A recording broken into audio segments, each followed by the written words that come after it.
Remix.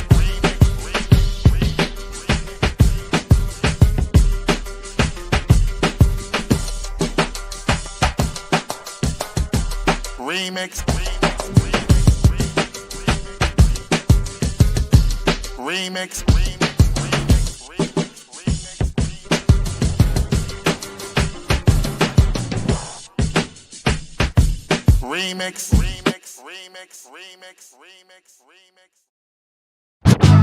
Oh,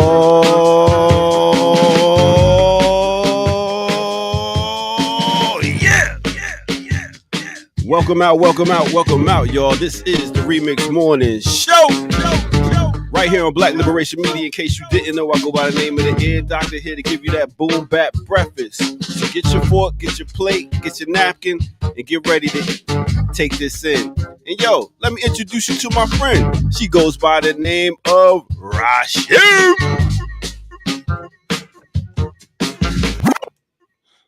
It feels the beat felt a little 70s, and I'm with it. Okay, that was Boogie Down production that came out in the late early 90s. Okay. So yeah, a little bit of BDP.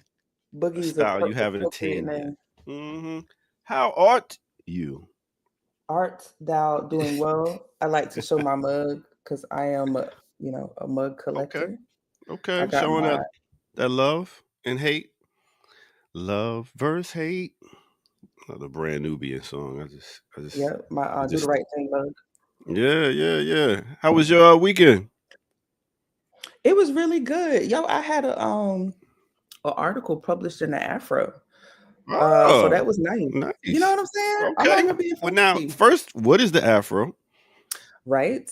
Afro is the longest running family-run African-American newspaper, I believe, in the country.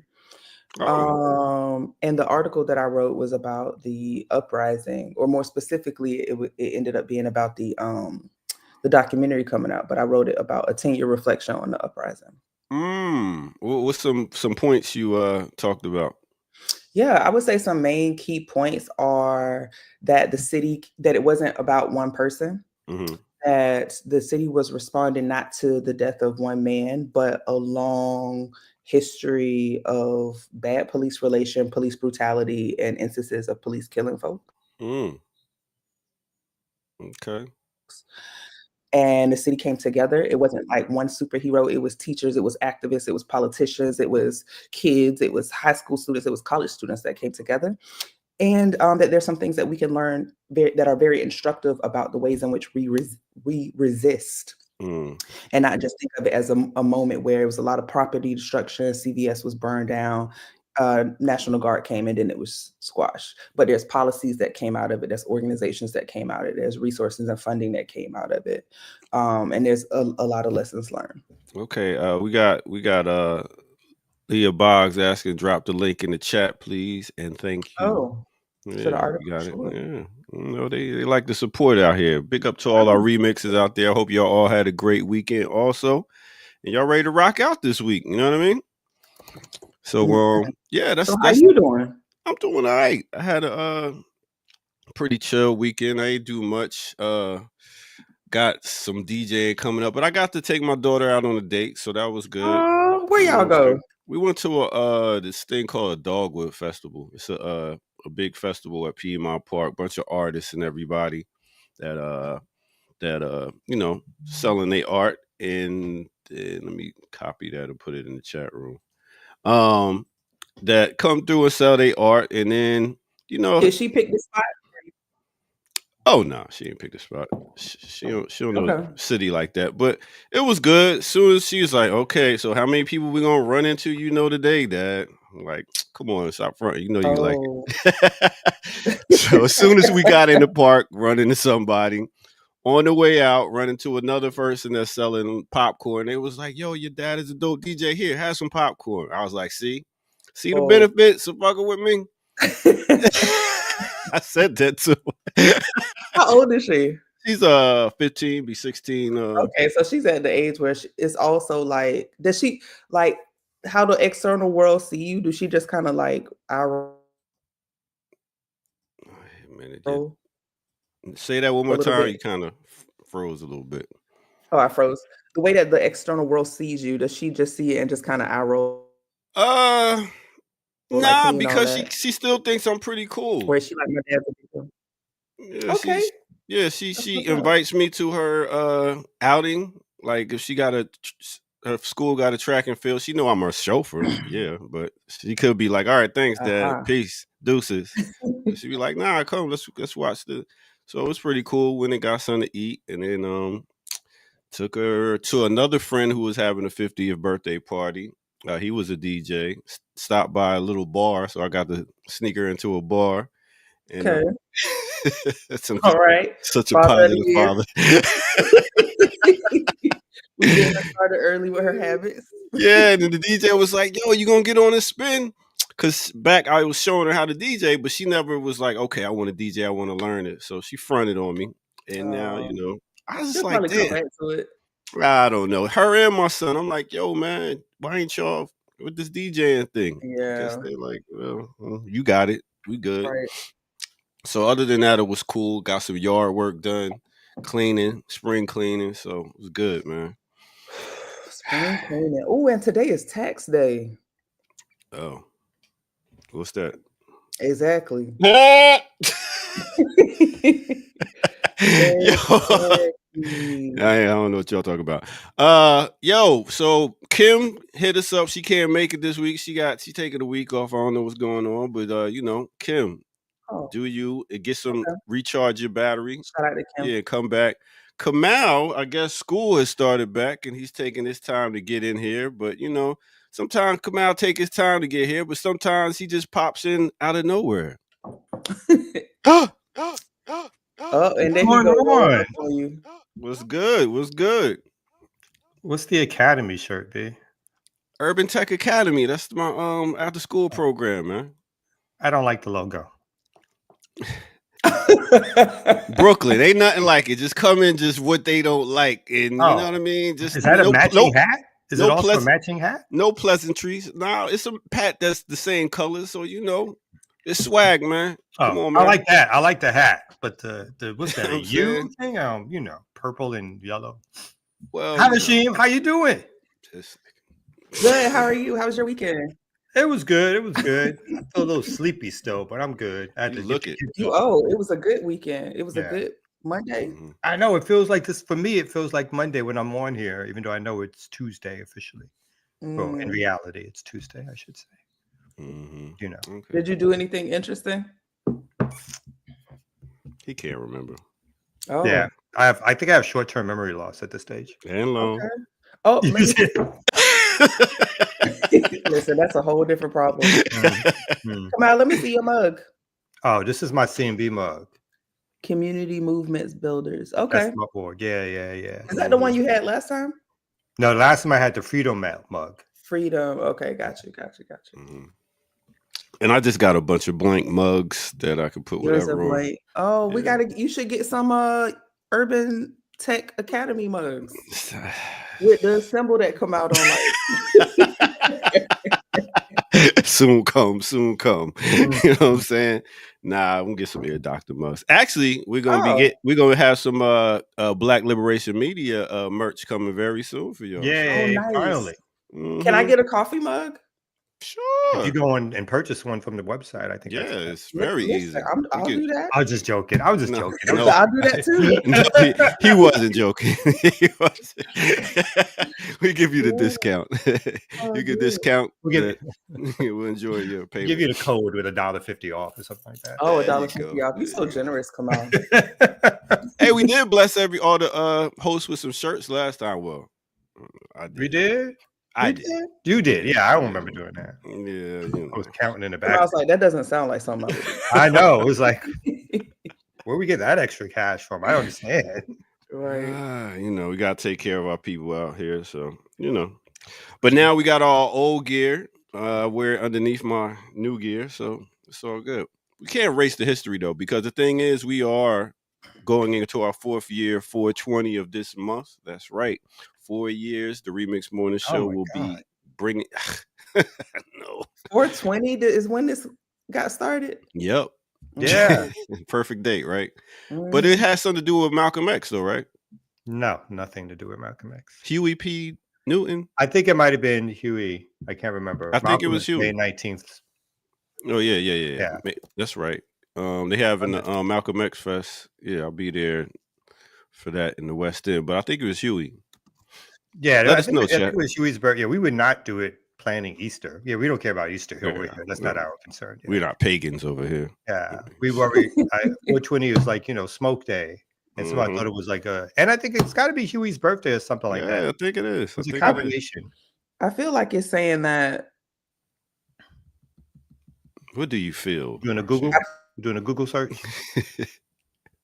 Feel like, what do I feel, right? I'm trying to read this news thing real quick, but it definitely has something reported in the New York Times, April 27th of 1972, but I'm not sure if that's the same thing. Someone's saying that it's not Huey's birthday. So why did we do 420? Was it just the weed joke? I'm telling you, if I was still talking to him, I would call him up and be like, "Yo, remember when we did?" But communication ain't such these days. I mean, and this year it's like 420 is like also on Easter. What we trying to do? He has risen, so we all gonna rise. Like, how did we end up with 420? That was just an accident. Look at that. TMB, Black Media. I just signed up to volunteer for the Urban Tech Academy. Look at that. Look at that. You out there in Chicago, go check it out. Got some big things going on in Chicago. Hey? Maybe you can volunteer to do a new logo for him. That'd be fantastic. That would be great. I think they're looking for that. Leah says Huey was born on Hiram. Oh my God. Damn, 420 is Hitler's birthday. That can't be true. Are you lying. for real? He lying. Yeah, he is. He gotta be lying. Yeah, he's just a nuisance. That's how the Connecticut niggas be. No, he's from Philly, right? Nah, he's Connecticut. Ugh. Yeah, he just lives in Philly now. Yeah, I don't trust him. I don't trust him either anymore. All right. They do say Hitler was born. That's crazy. Oh, damn. Oh, it's Luther Vandross's birthday. That's what it was. We didn't do it because of Luther. Oh, I wish it was because we did. Folks have made new reasons now. You know what Say I'm it saying? again? That would have been great if it was because it was Luther's birthday. No, we're gonna have to celebrate. We got to play some Luther. But I was thinking we're gonna kind of cool. I'm putting together a little montage of all the old shows. So be ready for that. Wow. Yeah, get ready. I do a little work behind the scenes. Not That's much. nice. So you have 12 computer skills. Like you could edit video. Yeah. Okay. I've been doing it for years, like 7 years. Talking about from He can the night when he wants to. When he wants. Talking about recording a podcast this day and by the next morning having it edited an hour. Was it 2 hour show? How long was our show? I think we did we had to do more than an hour. It had to be 2 hours. 2 hour show. A 2 hour show edited and ready to go the next day. That's how they was working. When he wanted it. When he just, other times it would just roll and you'd be like, there was no edits whatsoever.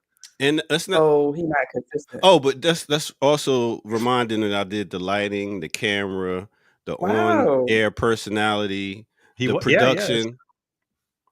Yeah, I just wanted to keep it a radio show, like when is it? Just audio podcast. Yeah. But no, they want to do video. Yeah, because we was competing at the time. It was us in the 85 South show. We had the 85. We was in the same studio with the 85 South show. Competing with them. They were too. I was. You okay? I was like, that sounds like also a slightly different demographic. Yeah, it is, but I'm talking about as in, all right, we taking it to the next room and doing video. So they did the same thing. Went to the next room, did video, blew up. We could have blew up. We could have blew 85 up. South. We could have, but we could have. Oh man, our show was dope. I feel like y'all have a lot of subscribers, so I don't know what blowing up is. I'm just comparing it to my little account. Well, but I feel like y'all have a lot of subscribers. Yeah, 46,000 is all right. It ain't a million. Okay. That's not what I'm used to. Especially for 4 years. We ain't did no marketing. Yeah. My old show, I used to have like at least 5 million, but I decided. Did you for real, Kamal? You just leave that behind. Did you come for over real? And help out this program? He's a professional fibber. Have 5 million? I am a professional liar. Professional fibber. He's a lawyer. I mean, that's what they do for a living.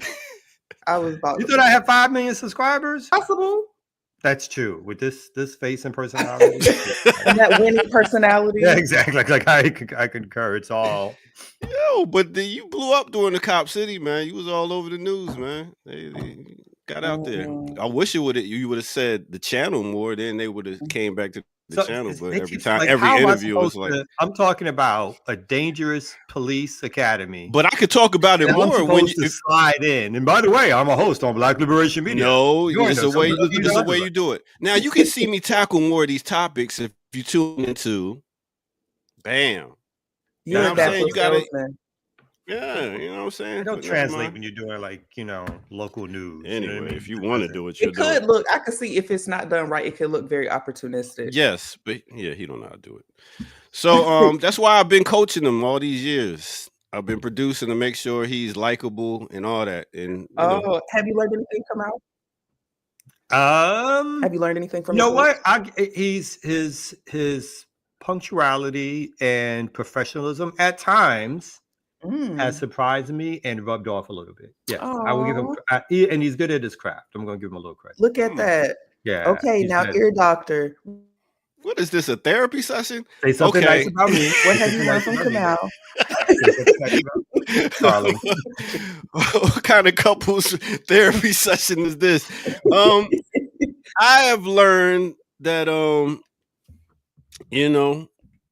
that what have I learned? This ain't going to I've learned that this is why we're not going to stay together.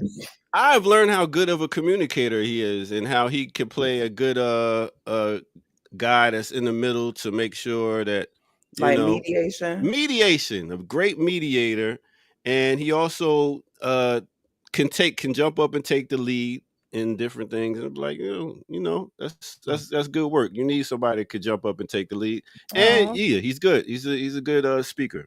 I give him that. Oof, I love that for y'all. It looked like it. Me and Ear Doc used to have breakfast together. You know that. All right, we're gonna go into our first break. Right, first dinner, then breakfast. That's not old. So we're gonna go into our first. Kids are like to talk about nowadays. Yeah, yes. Then we get into our whole me selling drugs out of my pizza place. All right, so let's go ahead and do. Yeah. Those stories are wild. You gotta stick around. I'll tell you something. Okay. Tell me about that. All right, so we're gonna take our first break here, and then we're gonna come back and bust you on the head with some news right here at no other than the Remix Morning Show. Let's go.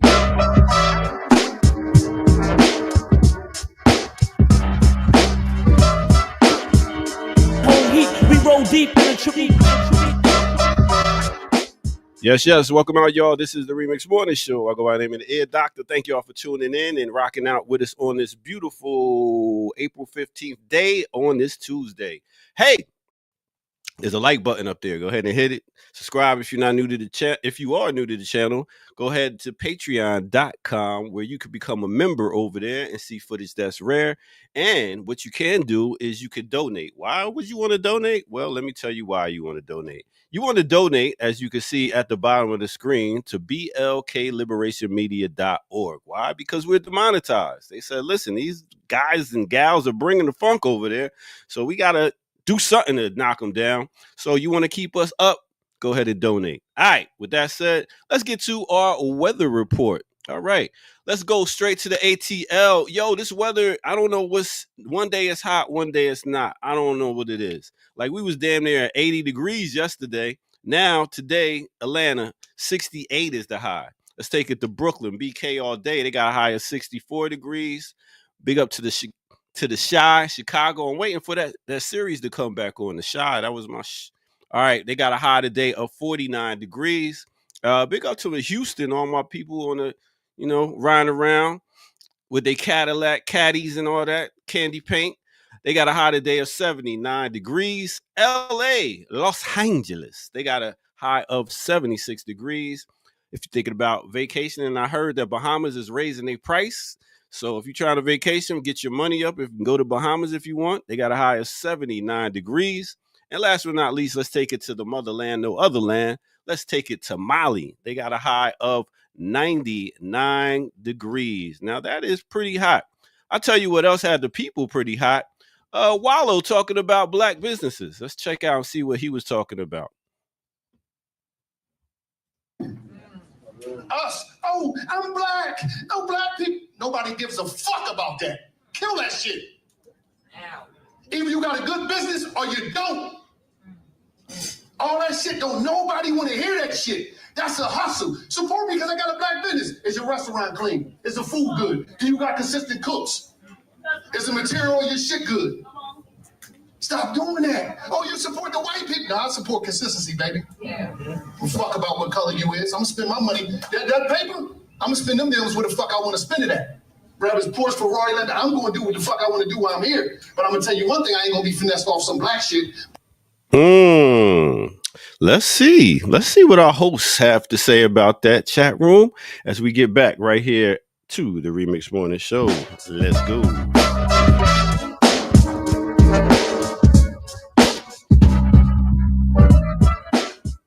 Yeah. Who was that? That's Wallow from Wallow and Gilly from $1 Million Worth of Game. None of that helped me at all. None of that. They still have no idea. Okay. I was like, what? Who's that? Well, they're pretty big in the podcast. Yeah, pretty popular. Used to be a rap group back in the day out of Philly. Yeah. So my thoughts on that is, you know what I'm saying? I tend to agree with him. I tend to agree with him when it comes to that, because it's like we always say, just because you black, I'm supposed to vote for you? No, if your message ain't right, if I'm not voting for you. So I feel like the same way with certain restaurants that you are black businesses that you go to, if your service and your product ain't right, then yeah, I might try to go somewhere else. Because even when it comes to food, when it's coming to a restaurant, I look for consistency in that food. And that was the one thing I realized about a restaurant, why it's so hard to maintain a restaurant, is because cooks come and go. So then you'll have a different type of, food, a taste, and then you go back like, wait a minute, this don't taste the same. So I kind of agree with that. What's your thoughts on that? I kind of feel like, so I get the sentiment of like, especially when it comes to things like politics, right? Mm-hmm. Is she freezing or is this me, Camille? All our skin folk ain't our skin folk. Oh, I'm yeah. mm-hmm. We heard you say something about, and we heard skin folk and kinfolk. Mm-hmm. Right. So I get that sentiment. I also support and understand the idea, like, for example, if it's a politician, I support black people who support black people. So I don't get excited if it's like the first black person to be CEO of like Bank of America. Like, what does that do to the collective of black people? If it doesn't do anything, then that's not, you know what I mean? But I do tend to lean towards prioritizing supporting black businesses. And I also know that I internally make allowances for things that I feel like they may have been underfunded or didn't get certain access to resources. What I don't make way for is like if they're nasty, if they have a stank attitude or anything like that. But I do have a buffer in my compassion, or black tax is sometimes what I call it, for if it's not at the same level as like a white business. I don't disagree with that, like, either. I mean, and it's to be expected, right? If you ain't got the resources to have the Taj Mahal or whatever it is, or your family isn't throwing millions of dollars, or you can't get the loans or the whatever it is, then how else do you build up, if that is your concern? I mean, his yelling at me would not help me, though. Because like all that extra yelling or bravado, like, you do a podcast, just calm down, like, you know what I mean? So so that, that would not help me at all. But I similar, like no one wants to walk into any bad restaurant or any restaurant that's always out of something. But there are certain allowances that you give for your folks when you understand that oppression is here and folks are trying to make a living for themselves. And I agree, if they hiring more black folks in terms of that, it's not revolution, but if they're hiring more black folks, if it's some sentimentality in terms of like who owns it and what's supposed to, how long it's been a community institution. I think that all may influence. I certainly know that, we amongst all of us, a lot of times will look, first choice will be like, yo, is there a black restaurant nearby? Are we looking for food? And if you can't find one, then you just go, do your basic thing wherever. But yeah.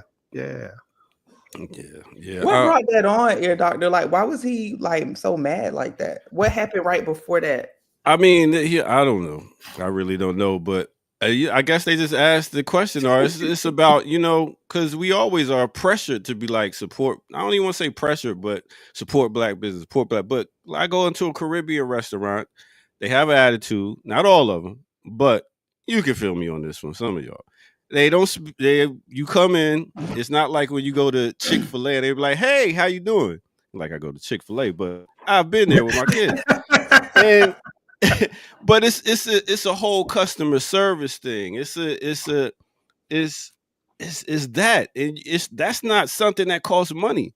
It's not something that costs money. Just being polite to your clients and stuff like that. That's not something that costs money. Yep. But I will say, I if the owner doesn't have an ego and they're willing to take criticism, like, yo, why don't you do something? I'm all willing to continue to support them as long as they're continuing to try to be better. But if they feel like they can't or stuck in where they are, then you got to just find another black restaurant, I guess. Yeah, that brings, that the things that makes me think of like supporting black businesses or not is this whole boycott season that we're in with Target, Walmart. I don't know if Amazon is on there or not, but I will say I believe I saw Amazon pop up. And when I saw Amazon pop up, I'm gonna tell you, it hurt my chest a little bit because of the amount of stuff that I have delivered. And I feel like there's a way that we're attached to a certain level of inconvenience that would make boycotting harder for us now than it was for our ancestors that caught or walked to work and didn't catch the bus for 370 days. And it's like, I can't be inconvenienced. So I have to go and order my stuff from Amazon. Or the black business, they don't have a big fulfillment center. So instead of me getting it in 2 days, it's going to take me 2 weeks type. They say if you turn your camera off, But it made me, when you were talking about, turn off my camera? Just to see it. Just listen to him. People want to see your face. We want to see your face, but we trying to keep you from freezing. I keep freezing. I don't know what that's about. Sometimes it's the bandwidth. This high because we're really high tech over here. I could tell. He came for me earlier. Come out. Oh, there she goes. She froze again. It is happening more frequently.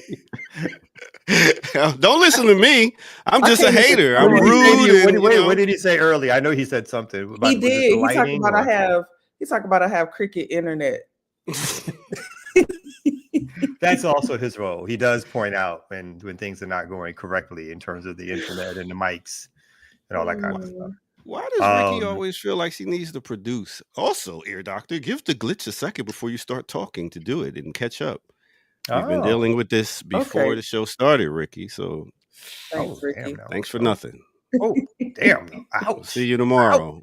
I was going to say, in addition to it, I think that's part of the reason why, for the most part, the boycotts don't work anymore, even for our community, because now we're our zest to be like, if white folks got it, we want it too, kind of thing, as our mantra for organizing these days, or what civil rights and equality.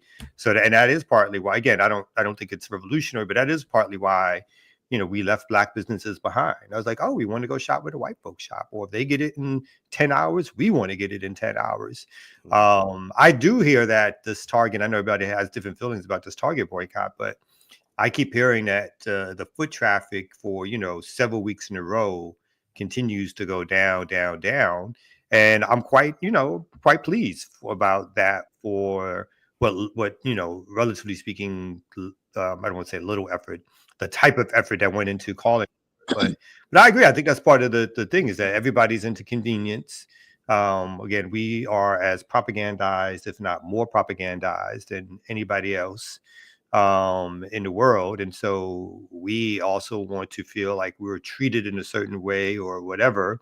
And we're no longer willing for, as a generalization, it's for whether or not it's Black businesses or other things, for us to control, in a sense of they may not have all that other folks have, but with due time, they will serve our purpose. And that's the whole point of it. Do they serve our community purposes?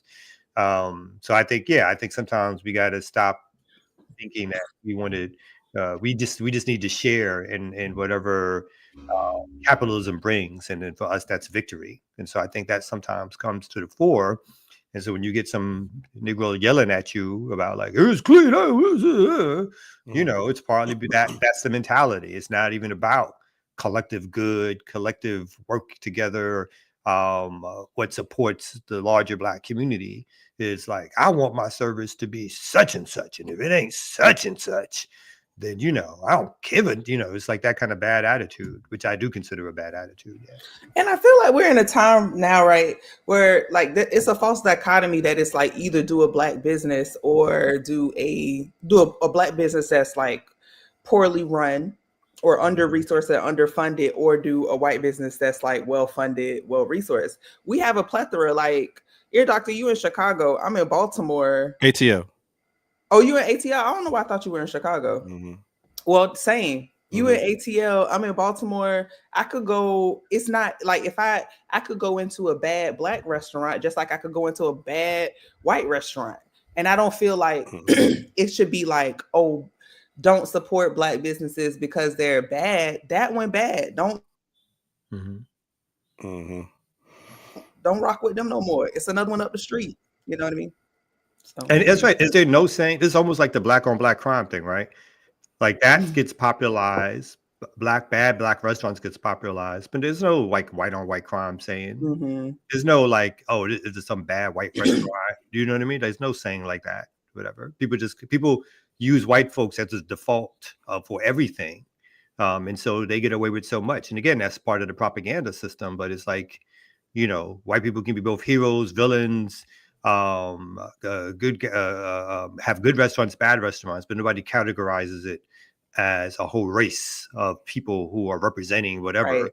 That's what the propaganda is. Whereas when, again, if something that's owned by Black folks, we immediately tag it as, this has some extension into the whole community kind of thing too. And a lot of times these folks don't even, whether they're Black or whatever, don't even care about community one way or another, whatever. But we put them in there, right? So some of it is propaganda in terms of how we are trained to think about each other and ourselves. And then it's usually like in some negative formation, right? It's not even about how do we support a Black business, which today wasn't doing well. It's more like, oh, I'm not supporting them because they had tissue napkins this time, and last white restaurant I went to had such and such napkins. We do that comparison like a motherfucker.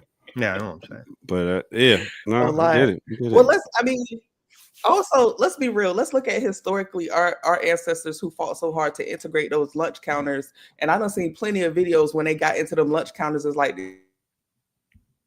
is this what I was like fighting for? Generationally, historically, culturally, I don't know that white people are better cooks. There's no data, no reference point, even nothing in the literature that would suggest that they make better food.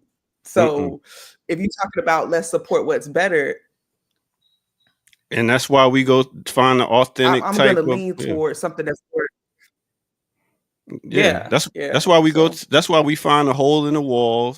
Authentic places, like if it's a Mexican restaurant, we're not gonna go to what's that Mexican restaurant that's a chain restaurants, any of them chains. We find the authentic one. Chipotle, exactly. That Taco trash. Yeah. I don't even know how y'all Chipotle is trash. Whoa. I like Chipotle is actually it's fresh. Yeah, it's that other one that's trash. What's that? That's the one that was in the news. Taco Bell is definitely trash. That was the Chipotle, the one that was in the news for bad food, and I don't think it was Chipotle. It was. Oh, it was. Yes, it was. And I was getting on my kids. I was like, y'all want to still eat this crap? Yeah. I was like, I can make that food at home. But how we do? Yeah. Okay. You want a Whopper? I can make one right here at home. That's right. You remind me of that episode of not episode. Was it Eddie Murphy Eddie Delirious? Murphy. Yeah, When he was Delirious. talking about his mom making a Whopper. That's right. You can make one right here at home. What do you mean? But that's what it is. Big up to everybody. Let's y'all go ahead and get into some news. And I'll see y'all. Peace. All right, good people. Rashim Kamal here on a Tuesday morning, Remix Morning Show. Close to 300 listeners live. Push that like button. Go to the website and donate, blkLiberationMedia.org. Go to Patreon. We've got some new Patreon stuff up. Subscribe there. Give us a little resource. Help us out. Without further ado, Doc, you want to smack the map?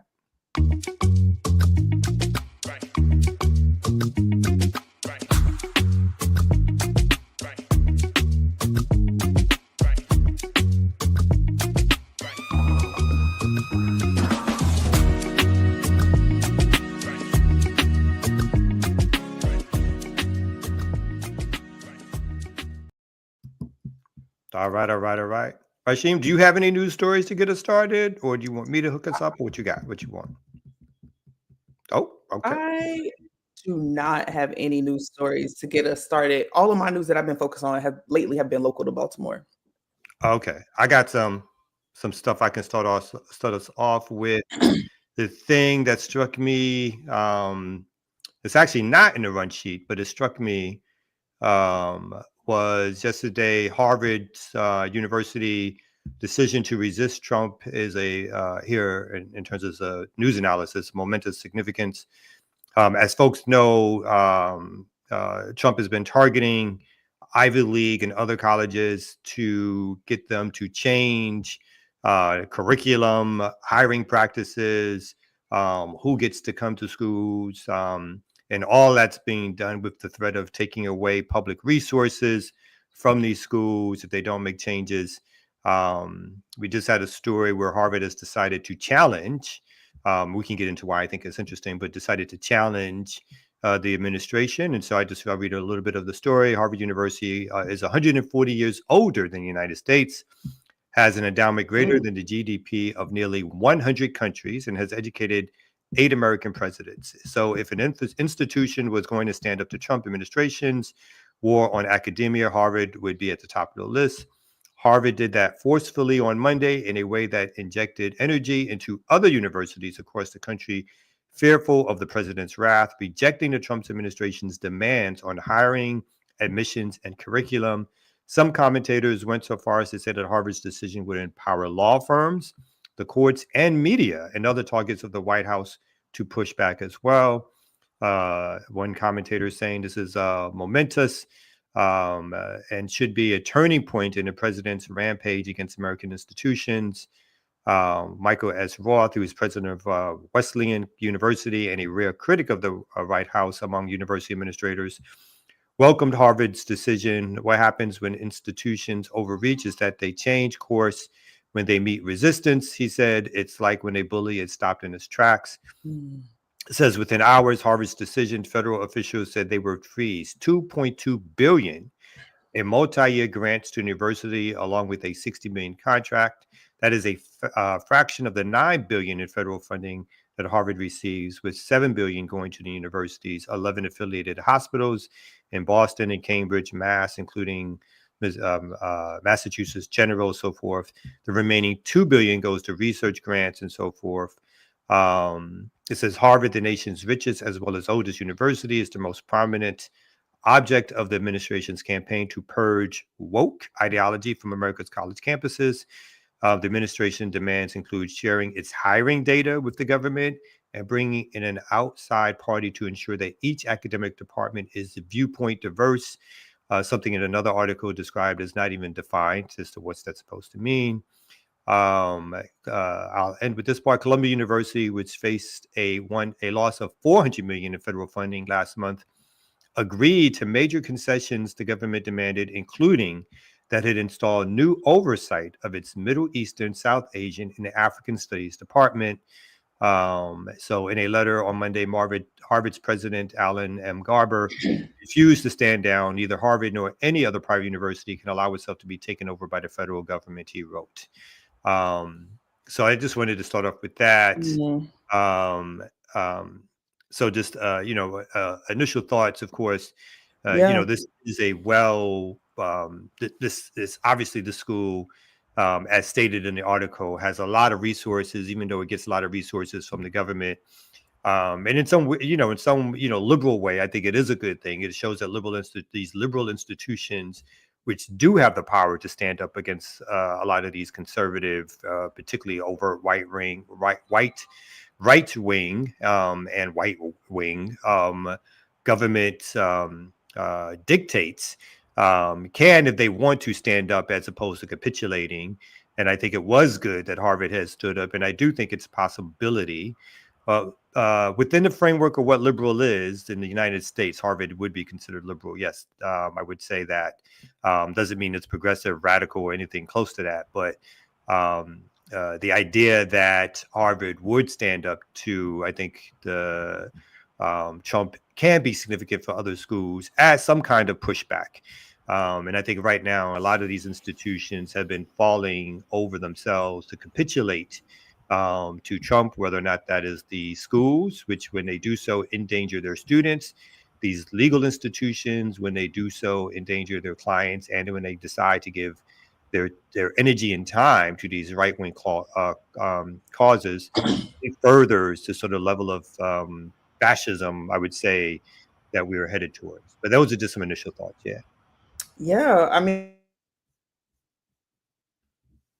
it reminds me of John Hopkins University is experiencing something similar where they're not getting rid of some of their like DEI programming, and they lost, I don't remember, something upwards of like 5 million or something along those lines, which would also cost folks who work there their jobs and that sort of thing. So I'm not sure of like what would be the full impact. But the thing that it also makes me think of is the degree to which, this platform is Black liberation media, the freedom to be able to do that they position themselves. And it makes me wonder if there's lessons that could be learned from that for other institutions, right? Harvard probably can. They're gonna take a hit, but they Harvard. So they have endowments and they have funding from other sources and they have tuition, right? John Hopkins University is another university. Of course, they're going to take a huge financial hit, but they can. There's smaller organizations like HBCUs, community colleges, and to take that stance, what it would actually mean. Now, I'm not arguing for them to or not to one way or the other, but I think it's a moment in time for us to really reflect on like, what is liberation? What do I actually have the freedom to do?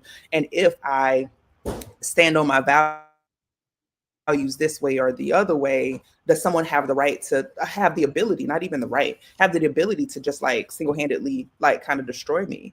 One of the things I feel like that is like super shocking, because I feel like colleges have always regularly been a site of contention in terms of politics and what is the dominating political thought or what is the dominating consciousness of like the next generation. That's always been a site for attention. The places that haven't been a site for attention to me are places like museums. And the African American Museum in DC is under threat of losing funding for teaching history.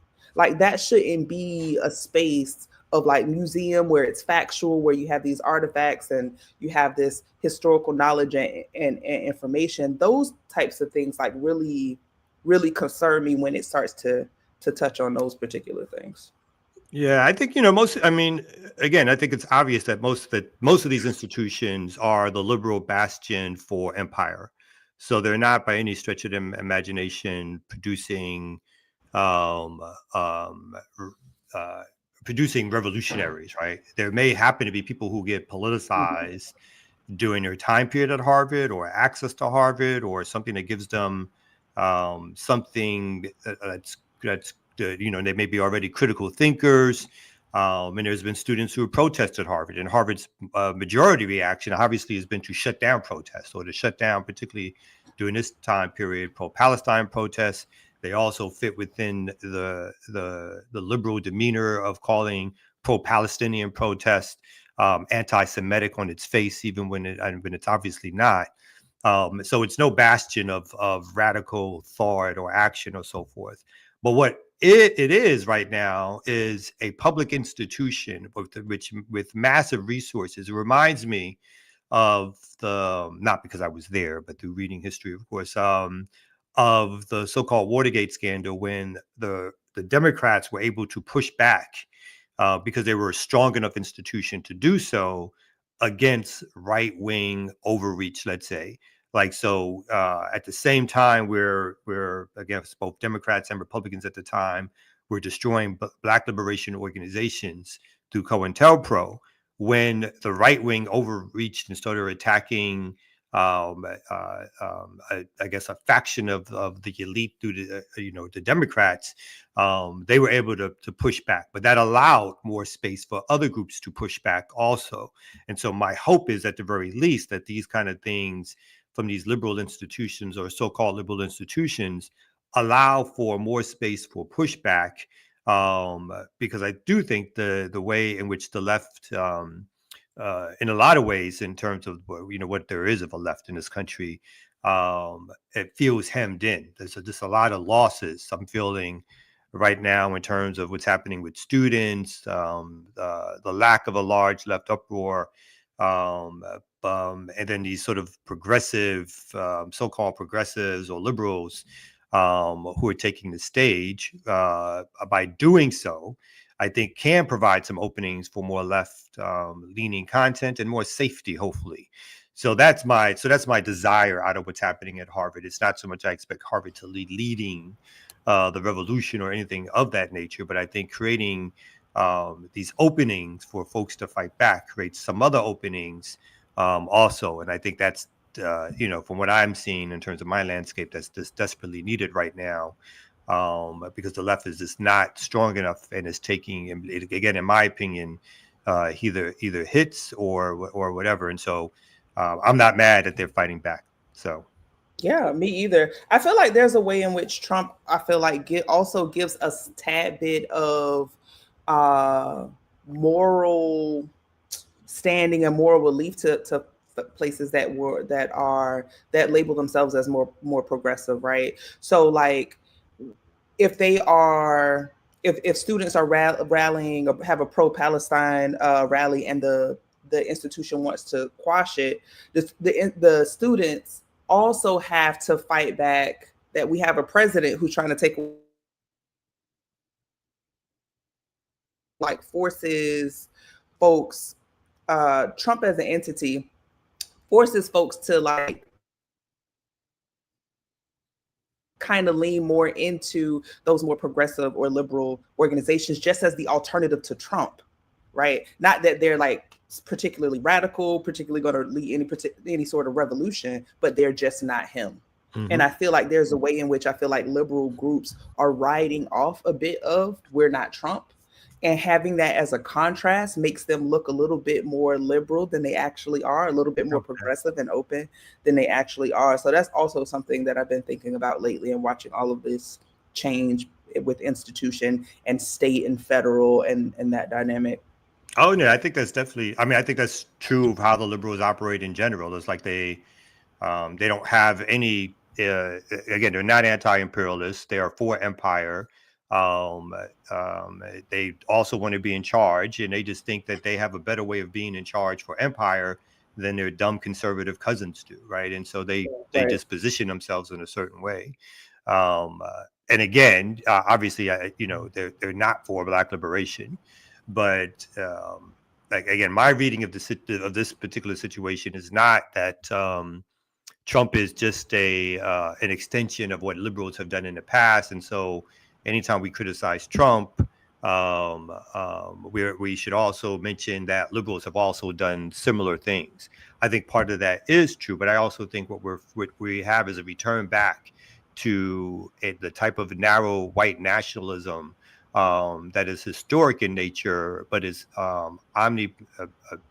more dangerous in terms of the ways in which it's operating. And so, again, for me, any sense of these bourgeois liberal institutions, bourgeois democracy attempting to stand up to it, I think, again, counters some of the ways is when they capitulate too easily. Again, like I believe Colombia did. Columbia University, speaking of universities, when Columbia University capitulated, it opened up a floodgate of more arrest and targeting of students around the country. So particularly students who have been anti-Israeli genocide. So I do think, again, something that gives the students a little bit more defense and support and help at this stage is better than not. So that's part of my thinking of like, again, while it's not any revolutionary process, I think it's a good thing if these universities do not capitulate, but because they have opportunities to not do so because they have so much resources and value to them, that they can fight back. Just as some of these law firms could have fought back if they so desired to, but did not. Definitely. So I got another story here that this speaks to some more of the ways in which the Trump administration has been moving in terms of its targeting of Black communities, and I will bring that up next. So Trump, I don't know which newspaper this is, but it says Trump announces termination of, and these are in air quotes, illegal DEI settlement over raw sewage in poor majority Black Alabama communities. The agreement reached under the Biden administration required the State Department of Public Health to improve sanitation efforts in Alabama's Black Belt. It is unclear what that termination will mean on the ground. So I can't even read. See, why they put the article up if I can't read it? But it says the Trump administration announced Friday that it was terminating a historic settlement aimed at improving water waste treatment services for Alabamians in majority Black communities. Okay, can we just pause right there? Just that alone, why would you push back against improving sanitation? How is this illegal? What is the actual problem there, other than, how do you frame that as something different other than it is? The settlement meant that they would improve sanitation in majority Black communities in Alabama. That's all it took, right? They mentioned they were doing something good for Black people, and then that became a targeting of reason for targeting of again the white nationalist government, and so that's again another companion story to that. Real quick, as we talk about both of them, in Mississippi, right? The state of Mississippi, because of the Dodge and the DI targeting, has also announced, and these are I want to call these small. These are relatively nuanced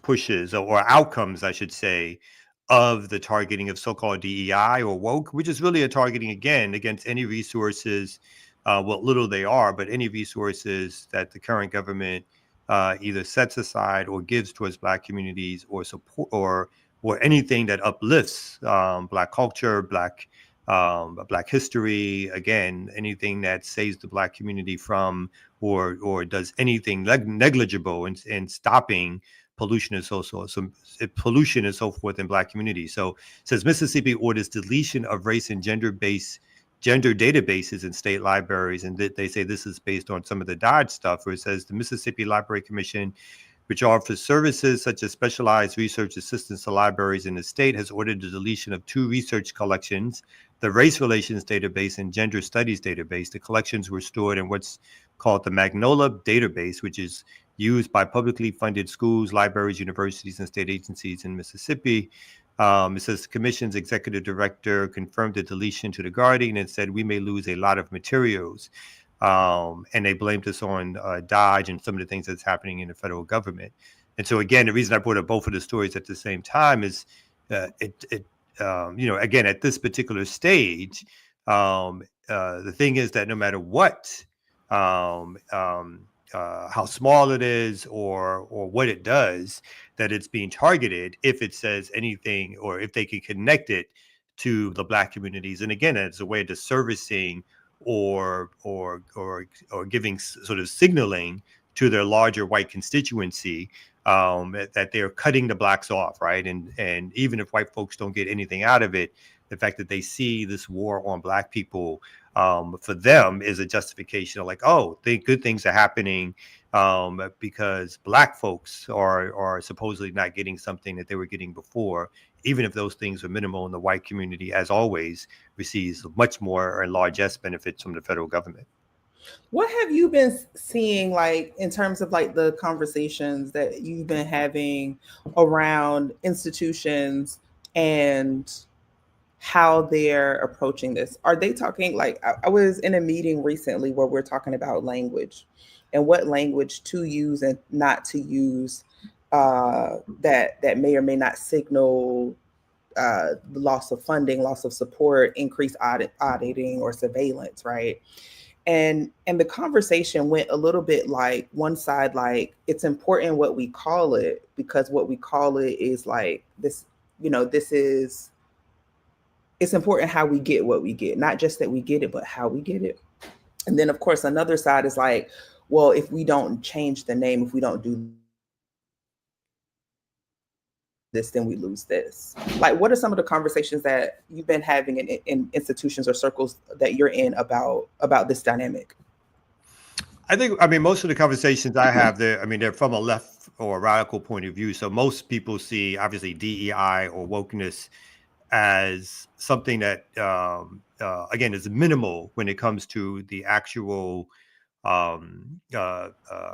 support it gives to the larger Black community. But still, again, in some ways, whether or not it was affirmative action or these DEI conversations or whatever, they were small amounts of support. But again, in certain circles, they may have mattered. They mattered particularly to families sending kids to school, or they might have mattered in terms of workplace competency or stopping some level of overt racism. And so they were, but they were never going to fix our larger problem. So most of the folks that I speak to, they see these as kind of trinkets that are being taken away that we should not have been concerned about anyway, or that they supported a certain bourgeois middle class element of the Black community and so forth, did not help the masses. And even though I agree with that thinking, I also think that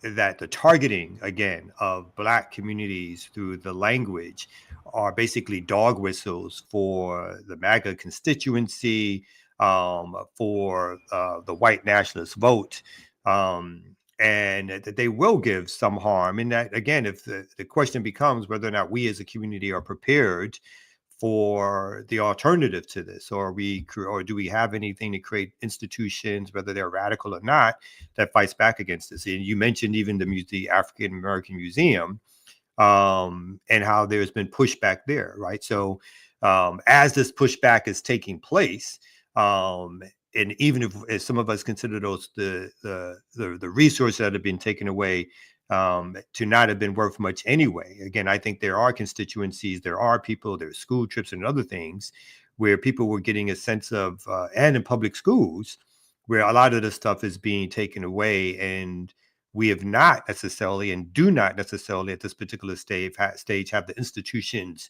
to replace them. And so there is some suffering that is happening within the larger Black community, which, again, in my opinion, at the very least, we need to be sympathetic towards, because telling people fuck that, it didn't matter anyway. It's like, well, gee, that's really pulling them left. You know what I mean? So I don't think that necessarily helps in terms of the larger conversation.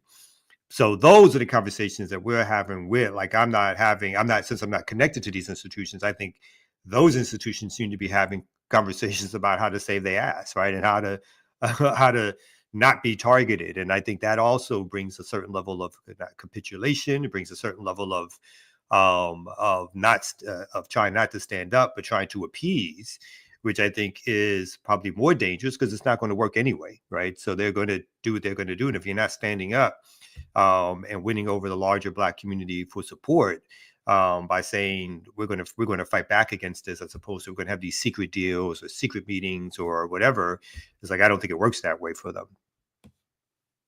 Yeah, no, that makes sense. I think the thing too that I think about, particularly with who cares to a degree, I feel like it's not just DEI. Like, I feel like if it was just like the DEI programming, that would be one thing. But we're talking about institutions, like, we're talking about education. We're talking about banning books. We're talking about museum, a loss of culture. And what I feel like it highlights even more to me is the degree to which we don't have control over our own institutions, over our own culture, or over our own educating of our children and families. Because if we did, I could feel more of a like, who cares a little bit more, but it's not just DEI programming. It is like just anything Black. It's just like an anti-Black movement, and not even just anti-Black, but a specific type of anti-Black, like anti-Black intellectual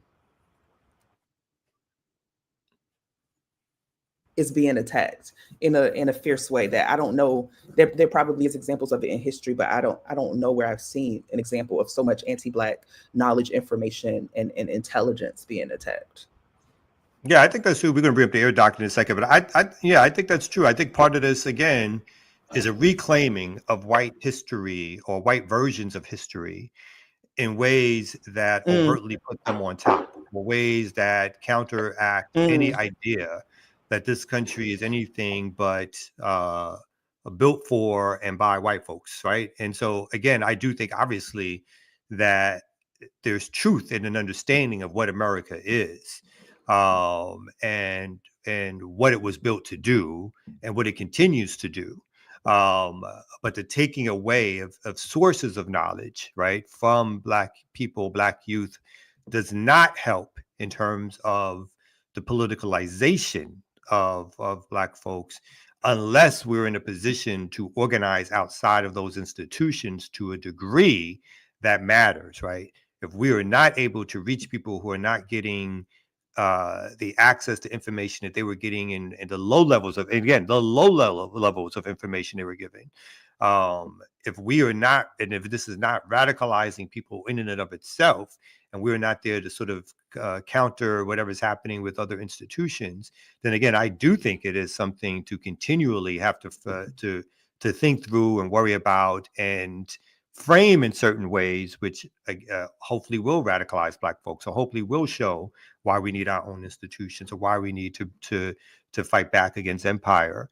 But unfortunately, I think some of this stuff is happening in such ways where the taking away from it and the framing that they're using, again, folks are more akin to appease and to capitulate than they are to sort of rally and fight back. But I think that's an ongoing struggle and debate.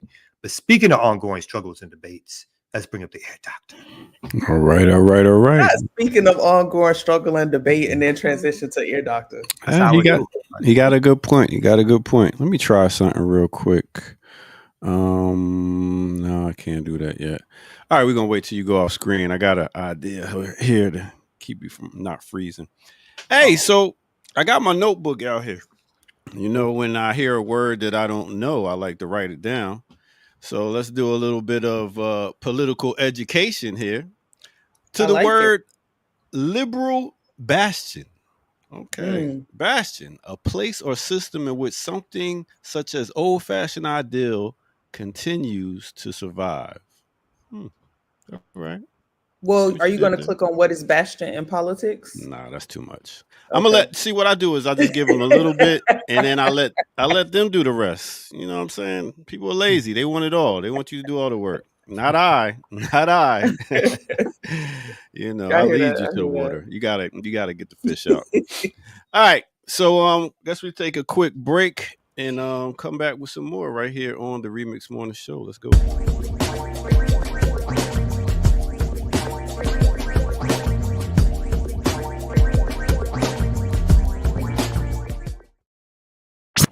Time for a remix on a remix. Let's do it.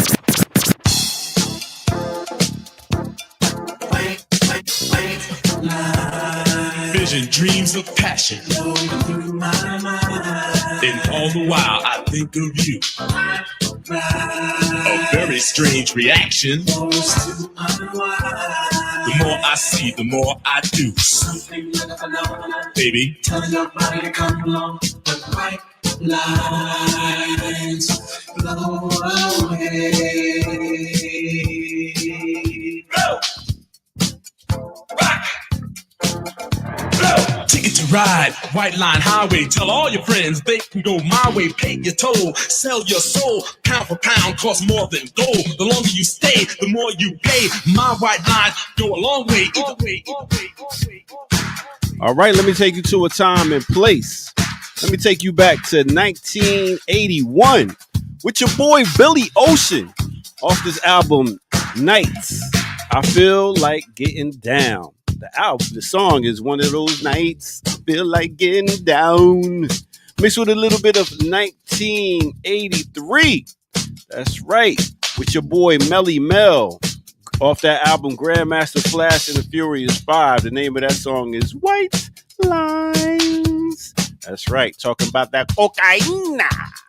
All right, hit that like button, subscribe if you're new to the channel, go to patreon.com, become a member over there, get footage that's rare. And what you can do is you can donate to blkliberationmedia.org. And yeah, that's what you can do. Help us keep this thing going. And if you want more mixes like that, let me tell you what you can do also.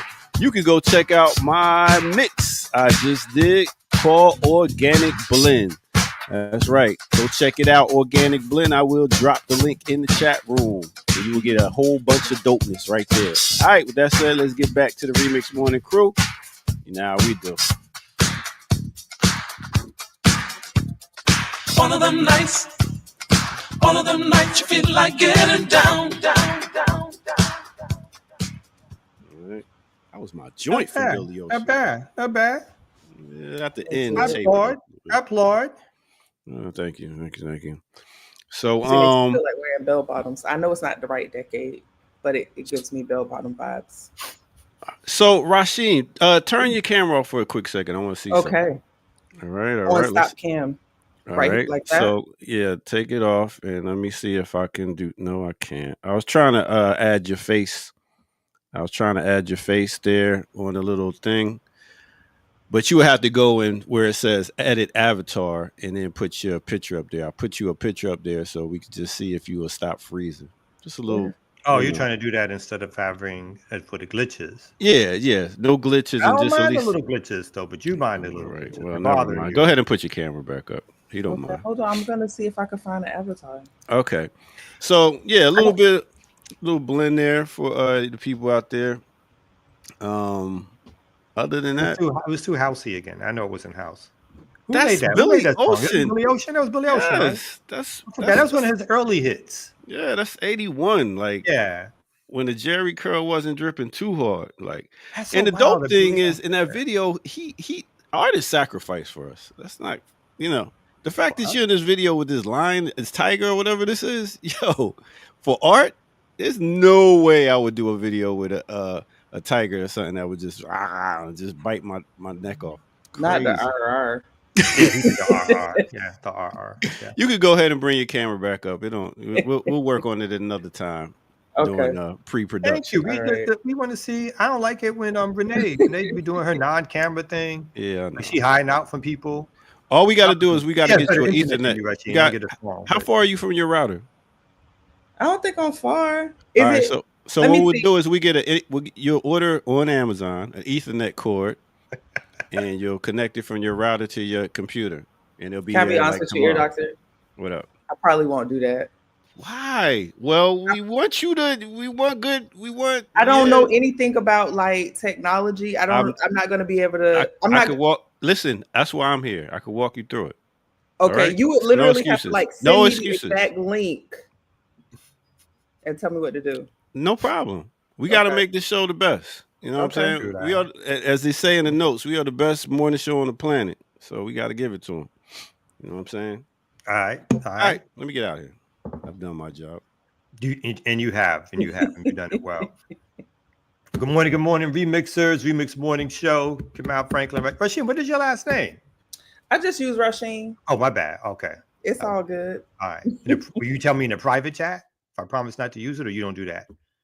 Oh, there's a nice way to freeze. There you go. Say it again. I just use Rasheen. She's like, there's none of your business. I just use Rasheen. No, sorry. You can say it's none of my business. It's like, I can be none of my business. I understand. She like Prince. Look at this picture. I know Prince's full name. No, Prince Roger Nelson. You know what I'm saying? Don't do me like that. Ear doctor, you about to get in trouble. I'm about to I'm come just to saying. Atlanta. Don't do me like that. That is so rude. Why are you rude like that? That is his job. That is his I'm job. gonna email you some pictures if you need some pictures to put on there. Okay, yeah. So a couple other stories that popped up that was of interest to me. So going back to some of the stuff that's happened around students and detention, this was an interesting story. And again, further the further attacks on students who've come out against the genocide in Palestine, particularly again at this stage, going after students who either have permanent residency or students who have visas. So Colombia activist arrested by ICE at his appointment for citizenship. And I think it's Marcin Mawadi, but I'm sure I'm mispronouncing that. A legal permanent resident has lived in the United States for 10 years and was arrested in Vermont. He has not been charged with a crime. And so quickly, the organizer, a pro-Palestinian demonstrations, he's been at pro-Palestinian demonstrations last year at Columbia University, was detained by immigration officials on Monday after arriving for an appointment in Vermont that he thought was a step towards becoming a U.S. citizen, his lawyer said. Hours later, his mother, older sister, and lawyers were scrambling to find him after his abrupt detention at an immigration center. His lawyers requested a temporary restraining order to prevent federal officials from transferring him to a more conservative jurisdiction, a tactic used in the detention and attempted deportation of at least 4 other college demonstrators. A Vermont federal judge swiftly granted that request, ordering that Mr. Mahdi, an outspoken critic of Israel's military campaign in Gaza, not be removed from the United States or transferred out of Vermont until he orders otherwise. His lawyers said that on Monday afternoon, they had confirmed that he was still in Vermont. And what did the lawyer say? They said that they just continue to hide the individual to the point where their attorneys can't quite understand or identify where to file. And so, we're operating blind, and they have all the information, and yet we're tasked with attempting to file in the right jurisdiction. And it says that Mr. Maradi was born and raised in a refugee camp in the West Bank, where he lived until he moved to the United States in 2014, according to the petition of his lawyers. What is interesting about him, again,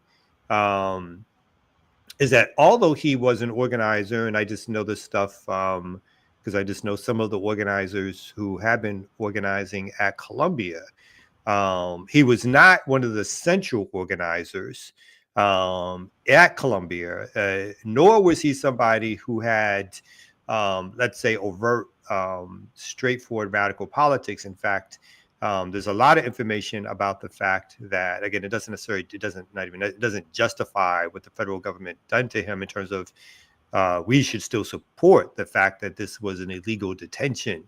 But he has attempted to, he as in the detainee, has attempted to have conversations with the Zionists in terms of trying to find middle ground. In fact, he met with a controversial Zionist professor at Columbia who's basically a right-wing nut. I don't even think there's any other way to say it. And tried to have coffee with them to try to do sort of a both sides approach.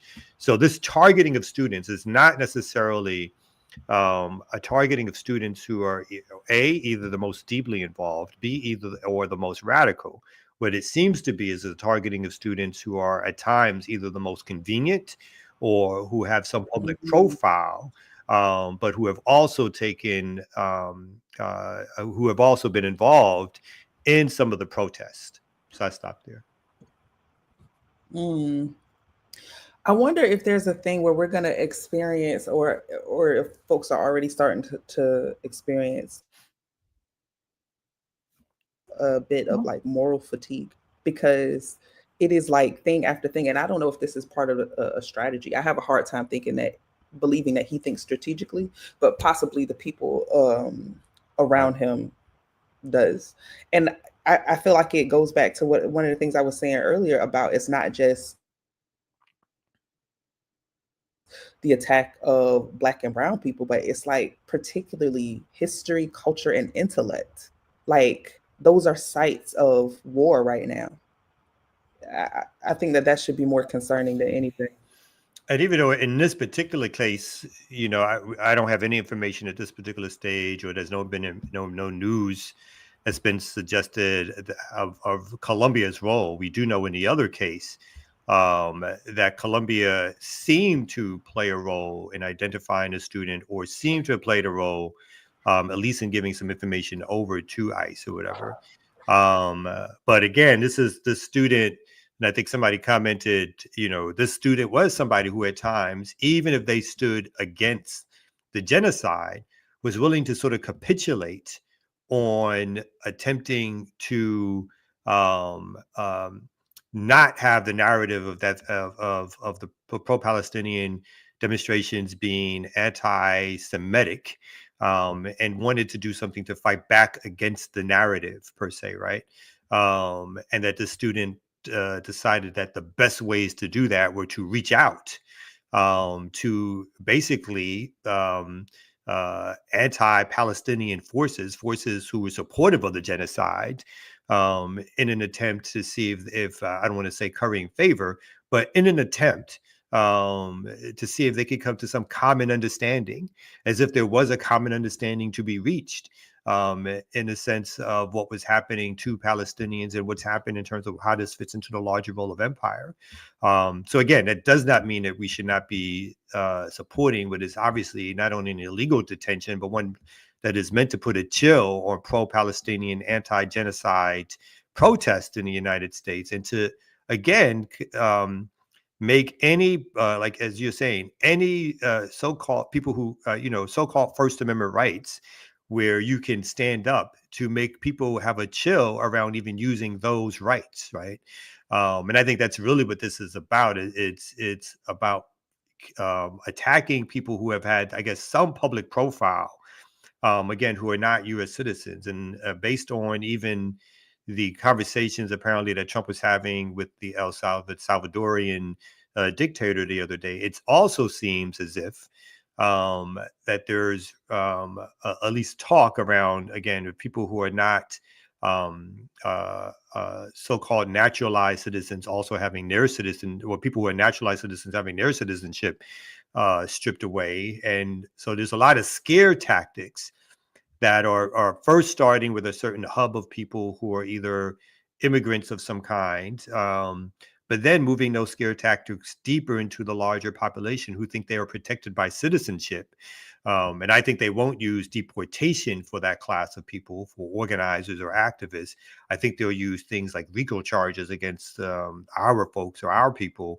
But I do think, again, like you're saying, this is a time of intimidation, both of culture, both of a certain intellectual class, but also of the activist and organizing class to fight back against those folks.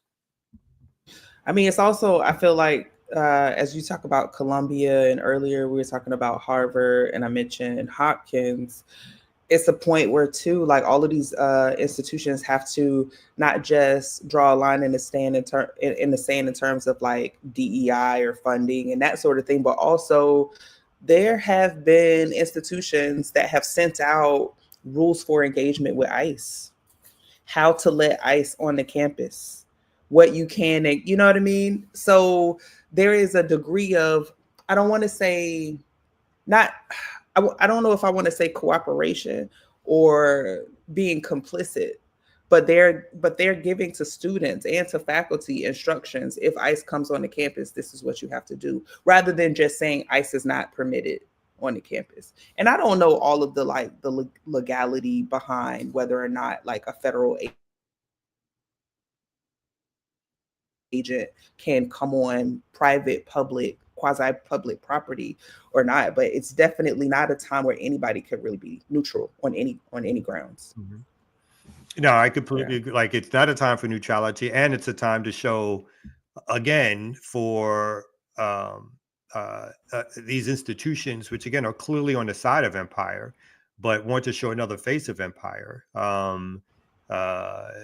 to, in some ways, at the very least, think about protecting their own student class. And who would want to go to a university where they would feel much more in danger by standing up on their so-called First Amendment rights, knowing that if they do so, that the outcome of that can be deportation, because your school will basically call ICE itself, or will allow ICE on the campus, or won't go through all the mechanisms of what legal protections folks can be afforded, and to do stuff to slow down detentions. But again, as opposed to doing that, most of these Ivy League type schools and other institutions are in a phase of capitulation, because they do see these tactics used by the Trump administration, where they're ignoring a lot of the court orders, the ones that do go against them. But they're seeing these tactics, and they're seeing the ways in which this administration has moved so swiftly to take control of narrative and to not even care about pushback, that they rather settle their causes so that they can continue. As folks say, the thing that businesses or corporations, they can deal with fascism, because fascism is not anti-capitalism, right? Fascism is not about ending profits for the rich. So they can strike their deals as the rest of us suffer. And we're again left on our own to fight back, even if we're not in a position necessarily with resources, and I don't mean money, but with resources to fight back in a way that protects us. These institutions themselves see themselves as having enough resources, and here I am talking about money, to protect themselves, as in to capitulate and continue to get resources from the federal government, i.e. a lot of these law firms, and or to capitulate to continue to get resources for money from the federal government for their institutions, right? And so I think that is what's being seen across the board, particularly with these liberal institutions for the most part, that the capitulation is strong, and it's the capitulation that leads to further emboldening again the white nationalist segment of the population, particularly the federal government, but more into doing what they're doing, right? And so I do think these are, at least I consider these to be heightened, dangerous times that, again, we've been before, and which particularly the Black community has suffered from before, and ongoing in a lot of different ways from both Democratic and Republican regimes. But I do think the ways in which the narrow nationalist capture of the federal government is operating presents, as people like to say, an existential threat to our larger community, and one in which we better get prepared for faster than later, and one in which, again, whether or not we support some of these other liberal institutions, anything that they do that slows us down gives us more time, hopefully, to prepare to protect ourselves and to protect our community. What does even fighting back look like? You know what I'm saying? Like right now, when it, it's hard to have this conversation without talking about resources. It's hard to have some of these conversations without talking about economics, because that's exactly what this administration is attacking. Like for individuals, is attacking their very right to like live and be, right, with forced deportation. But then also there's institutions where it's attacking their income, their finances, which means that they could lose, students or staff. I'm really curious about what does a fight for liberation look like in this space and time, at different levels. What does it look like at the institutional level? What does it look like at the individual level? What does it look like at the political level? I think at the institution level, starting there and going down further, I think at the institution level, to me, it's about non-capitulation during these time periods. So I think these institutions, which are frightened around having the resources stripped from the federal government, they have to realize that those resources are going to be stripped anyway, or that the capitulation will narrow the work that you do so to the point of the only thing you're saving, obviously, is your job, because you're not saving the institution. You're not saving the so-called academic freedom that the institution thinks that it has.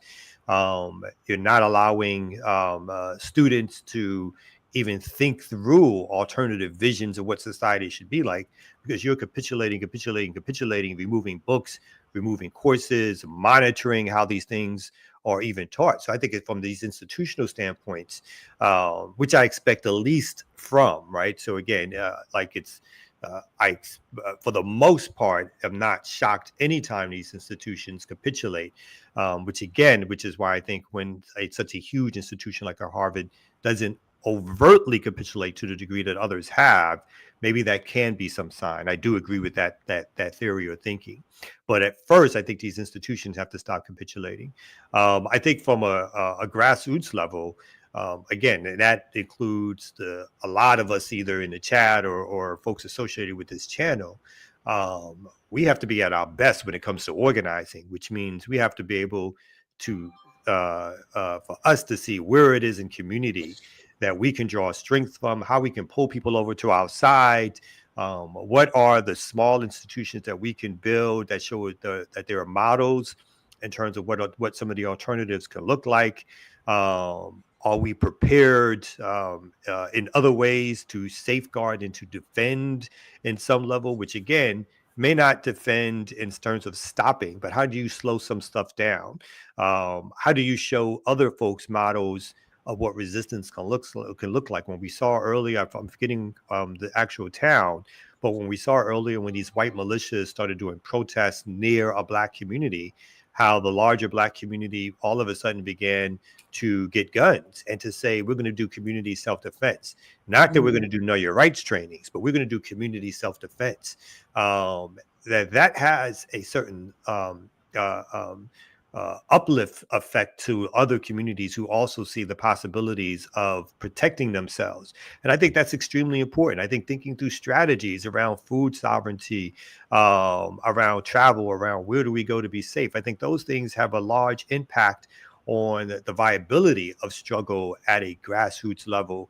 And so I think we got to think about how do we organize, how do we get into these organizations, which may seem small, how do we avoid sort of the small disputes and fights that we have because there's a larger enemy afoot. Politically, my thinking is that we have to be robustly radical in terms of our fight back, right?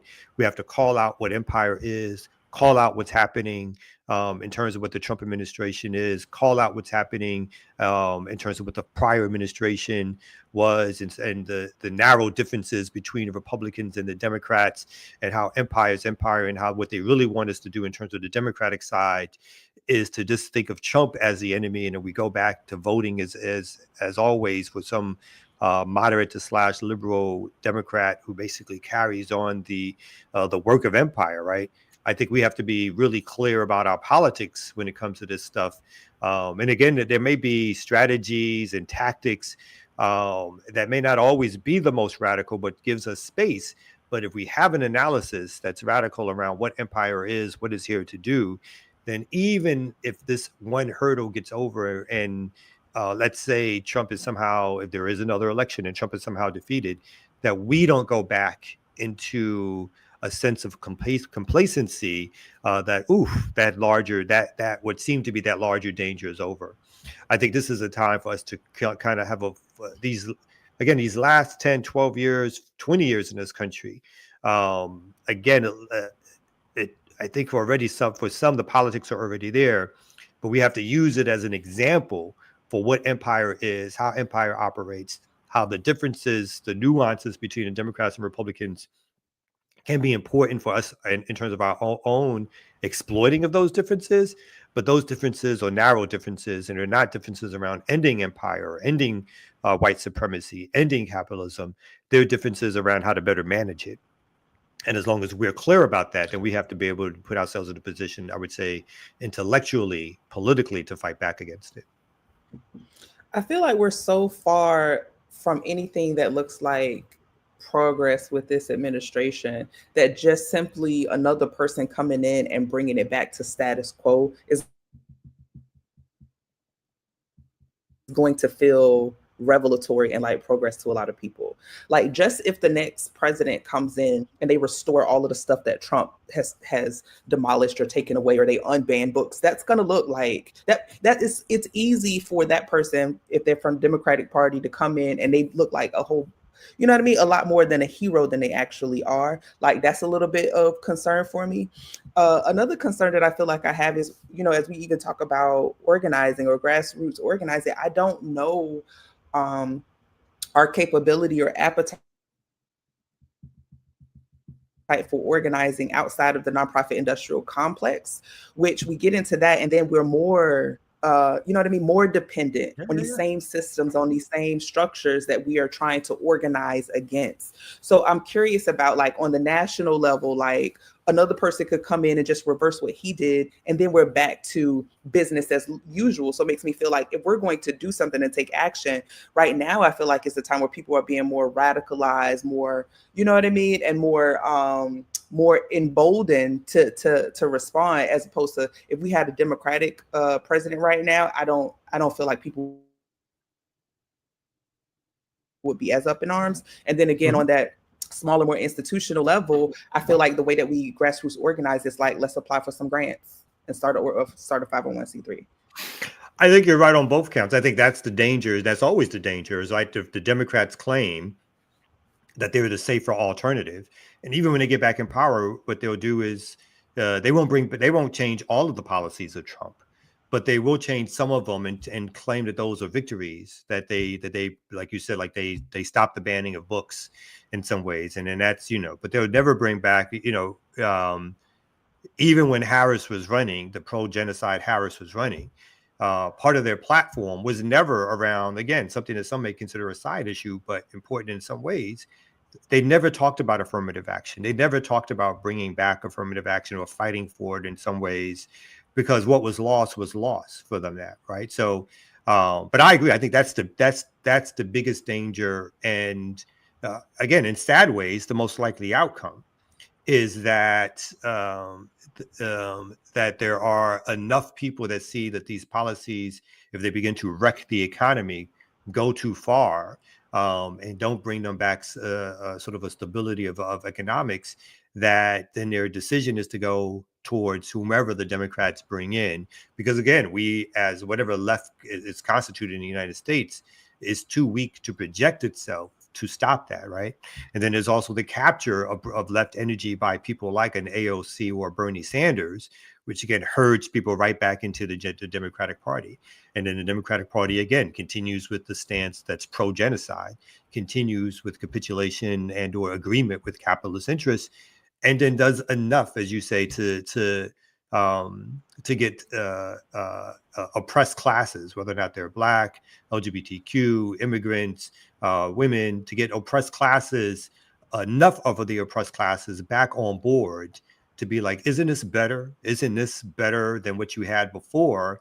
I think, as I saw one sign at one of these kind of Democratic informed rallies a week or so ago, if Kamala Harris was president, that they would be at brunch right now, right? So that's and that's the problem. Yes, no, that is the central problem. Again, that's the thinking. And again, until we do, and again, I agree with you more. Is organizing today has become a career, right? And so people, the level of organizing at a radical level that's outside, and again, we have a C3 ourselves in terms of community move builders. The level of organizing, it's not based on the politics. It has now been moved to, and that's, again, we've talked about this many times, where the radical politics of the 60s and 70s was wiped out. Right, wiped out by the federal government, wiped out by the Democrats and Republicans, and what was put in its place was voting and nonprofit infrastructures, which allowed, again, slowly but surely, for us to build up to this moment where it's hard for people to even imagine organizing based on ideas and politics, and not on whether or not they're going to get paid, either because they get to speak on some work that they did, or they get a job because they, in order to pay their bills. Some of it is understandable, is in how the economy works, even in terms of student debt and people having to pay their bills. But that's the shape that we're in. And I think sometimes, I'm glad you brought it up. Sometimes we don't talk enough about what shape are we in to even mount a successful struggle. And if we don't acknowledge the limitations that we're under, then we don't do enough to break out of those limitations, or understand some of these may be tools that, again, we may be able to switch around and change around and use to certain advantages.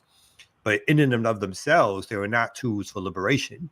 And so again, I think those conversations are valuable. And I think in organizing spaces, they have to be brought up more so that we can understand that, again, we may get some of these resources and use them. But when these resources get taken away, the question becomes, will we still be out here organizing? Will we still have the numbers that we have, right? So I think those are very important questions that, again, we should have been answering a long time ago. Oh, yeah. But we still need to be talking about and talking through as we organize day to day. And we have to organize day to day. I don't mean to be pessimistic about things, whatever like that, but I do think that we are at a stage where we have to understand who we are, where we're at in terms of resources. And again, when I say resources, I'm not necessarily speaking about money. I'm talking about people power, the propaganda ability, and so forth and so on, where we're at with those resources, and then how do we slowly begin to climb out of a hole in a lot of ways, right? And again, I think there's also things that this administration gives us, because it's overtness in terms of this white supremacy, because it's acknowledgement that America is really for white people and not meant for Black folks. How do we as organizers use that in terms of organizing our people, right? And I think that's partly on us. I feel like one of the things that it helps, the overtness of it, there's a way in which I feel like it helps to bring even more conservative Black people that I know when I'm trying to explain the condition that we're in, and they're, touting quips about Black excellence. I feel like we've greatly overestimated our position in this country, and I feel like this is a time where people get to see a little bit clearer. No, we don't have we don't control our food source. We don't control our comms, our mass media. So much of these things, and how I don't want to say indentured servitude, but something akin to it when we get into the nonprofit space, where it's like, I'm dependent on this grant to actually get this work done, and it's too much. I feel like it's so heavy on it being a career. It's so heavy emphasis on it. And I feel like one of the things that I feel like this whole DEI pullback will do will be actually to let us see who are people who are actually activists. It kind of makes me chuckle in a cynical way to see people's job title as activists, or I don't know. I don't make that connection when I think of activists. They're usually not employed in that realm in that way. So yeah. No, I think not just but I think we as Black folks, again, have been sold a bill of goods since the 60s and 70s that has the integrationist arm or aspect of the movement politics won, right? Because the nationalist or self-determination side was murdered, killed, brought out, jailed, imprisoned, destroyed. And by winning, the integrationist side left us far more vulnerable to the politics of whiteness than we've ever been in our constructive lives. And that is not just around the nonprofit industrial complex, but the ways in which we are in the academy, the ways we are in these public jobs, the ways we are in thinking about private commerce or starting businesses. We are really at a stage of struggle where we have very little resources that we control, that we are self-determining within, that is not dependent on some largesse from either private corporate institutions or the federal government, which we do not control whatsoever, and even city and state governments, when cities, even when they're Black mayors, are again controlled by local development and or national developers. So we are in a state of siege when it comes to our overall ability to construct alternatives. But again, I think I saw this part in the chat. we don't have any choice but to fight back, because the capitulation has not shown us, and I think we've had the strategy has been capitulating or being a part of empire for the last 30 or 40 years. And that's why we didn't have, at one point being radical and being pro-Palestinian was baked in the cake of radical politics, and or just having alternative views around empire, not just the Palestinian issue, but empire in general. It was a larger Black community that was against apartheid and who saw the connections of America supporting our apartheid and saw part of that struggle, right? These days, you would have a good portion of not only Black elected officials, but Black people agreeing with Trump, maybe that white folks are being discriminated against in South Africa, or maybe the ANC, which hasn't gone far at all, right, somehow still looks to them like a radical organization in support of Black liberation, right?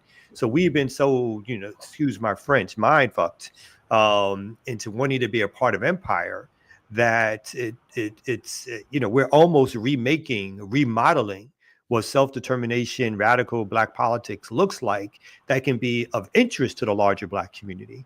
Because the larger Black community, there's probably far more folks, and I hate to say it, who are middle class or working class Black community, and maybe this is strictly an online thing, but who are seem more aligned with ADOS than they are with Black radical politics, which has a stronger history of fighting for our people, as opposed to capitulating for our people. But that's part of where we've been led in terms of where we're at in this space. We act as individuals, we're atomized in terms of thinking for ourselves and our own families, but not thinking the collective good of what we need to do to build, to get out of the mess in which we've seen ourselves in. I feel like, when it gets down to it, we have to have the conversation like a family meeting amongst ourselves and just get real about the fact that it is peace. I feel like it's two ends: peace and comfort, or liberation and sovereignty. And I feel like we want peace and comfort.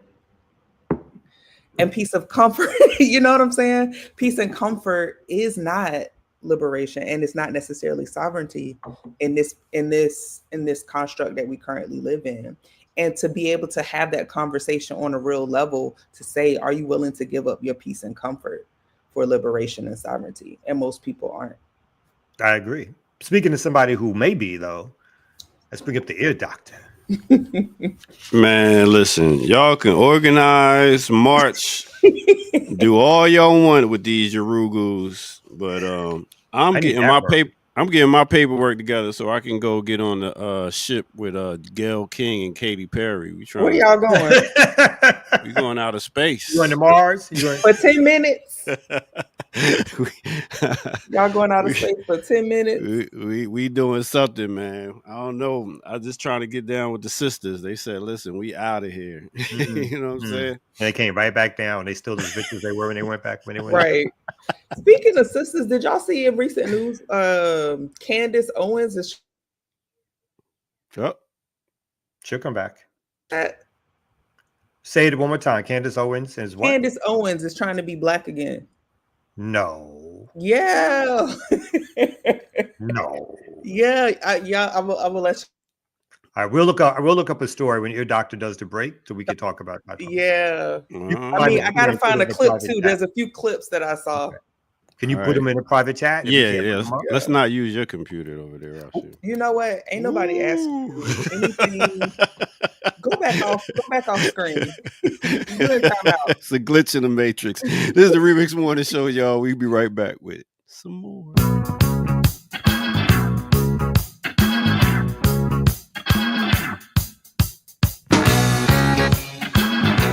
Policeman. Yes. There's a police person outside. I was kept looking. I was like, what are they doing on my block, man? Anyway, welcome out to the Remix Morning Show. Hit that like button, subscribe if you're new to the channel. Go to patreon.com, become a member over there, get footage that's rare. And put one in the air. Anyway, you can donate at blkliberationmedia.org. Keep this thing going. All right, it is National Poetry Month. That's right. Did y'all know that? National Poetry Month. So in honor of poets, I thought about a certain sister that brings the funk every time she does it. She goes by the name of Sonia Sanchez. So let's check this one out right here. Sonia. We'll be talking about Black women in the struggle, and it's called Queens of the Universe, because Black women be queens. If they could just see their beauty, you see. We Black women have been called many things: foxes, matriarchs, sapphires, sisters, and recently queens. I would say that Black women have been a combination of all them words, because if we examine our past history at one time or another, we've had to be like them words be saying. But today, there are some words we can discard. There be some we must discard for our own survival, for our own sanity, for the contributions we must make to our emerging Black nation. And we must move to as the only queens of this universe to sustain, keep our sanity in this insane, messed up, die-conscious, pill-taking, masochistic, misan-orientated society got to be dealt with. 'Cause that's us. You all hear me? Us. Black women, the only queens of this universe. Even though we be stepping unqueenly sometimes, like it ain't easy being a queen in this unrighteous world full of Miss Anns and Mr. Anns. But we steady trying. There's a switch. All right, there you go. Big up to all the queens out there, all the sisters out there doing your thing. Keep your head up, as my man Piddock said. And Sonia Sanchez, National Poetry Month. All right. Let's get back to it right here on the Remix Morning Show. Let's go.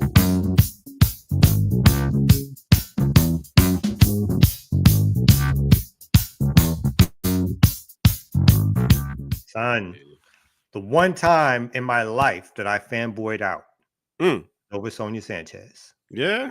The one time. Well, I really, if I see somebody who's well known or famous, I'm usually going the other way, or I'm leaving them alone. I'm not, I'm like, not picking nobody up like that. Or it's like, yeah, do your thing, whatever. Sonia Sanchez, I remember some conference she was at. This is probably no more than like 10 or 15 years ago. And I think it was, I saw a speaking person prior to that, videos of her talking about her history, even her history, like Malcolm, whatever. But now, somebody introduced me to her. And I don't know, I might have been drooling. I don't know what it was. I was like, Miss Sanchez, let me just say to you, you've been an inspiration to me. Oh my goodness. And I love you, and I think you're fantastic. And here's my poem to you. And I don't know what I was. I didn't literally do that. No. I didn't literally do that. I was about to say you on Stan level. I didn't literally do, but that was close. And she shook, she took my hand, and she just kind of, she's a short woman, and just looked up and said, thank you, and kind of was like, can you get me to, like, the person, she was like, can you get me away, like, and then she slowly moved away, and I was like, I mean, first I want to say she's worthy of fanboying over, definitely. I feel like the drool might have been a bit much, though. I thought it would have been a Sada for you. But she's definitely worthy. I thought it would have been like that.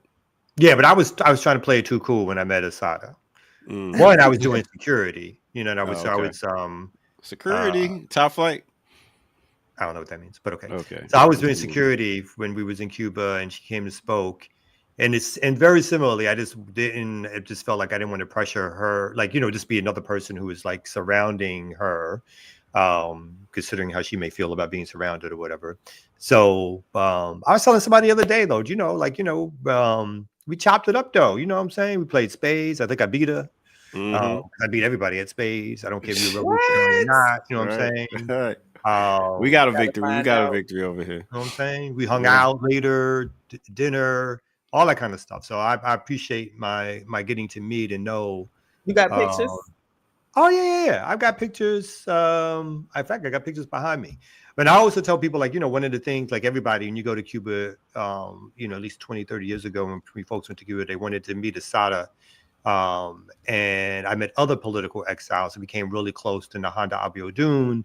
And my new African last name, a new African name is Kamal Ade Abiodun, which is taken after someone who I became particularly close with, and she died approximately 3 or 4 years ago now, was Nahanda Abiodun, who was a political exile in Cuba. So yeah. Mm-hmm. Yeah, man. We done beat some famous people in spades, man. I mean, Dr. Jared Ball and not too famous, but I don't know. I've never lost at spades. Yeah. You've never lost at spades? Never. No. Never lost. And I play all the time. I'm like the king of spades. Yeah, you look like a spade. All right, well, let me get up out of here and let y'all go ahead. I don't even know what that means. Do you have I don't know what that means. But I'm gonna let you go. It's just another name for a black person. A spade. That's all. Spade. All right, we got about 8 we minutes. can end on this Candace Owens thing.